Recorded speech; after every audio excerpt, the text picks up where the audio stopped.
நான் நீனா veranda student Coimbatore பிரான்ச்ல இருந்து பேசுகிறேன்.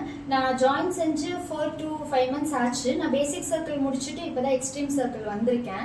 எக்ஸ்ட்ரீம் சர்க்கிள் டெஸ்ட் வந்து 28லேருந்து ஸ்டார்ட் பண்ணியிருக்காங்க. இன்னைக்கு டே 11 ஆயிடுச்சு. ஸோ நான் எப்படி ப்ரிப்பேர் பண்ணிட்டு இருக்கேன்னா, எனக்கு கிளாஸில் ஃபேக்கல்ட்டிஸ் தந்த நோட்ஸ் வச்சு ப்ரிப்பேர் பண்ணுவேன். அப்புறம் எக்ஸ்ட்ராவாக ஸ்கூல் புக்ஸ் வச்சு ப்ரிப்பேர் பண்ணிக்கிட்டு இருக்கேன்.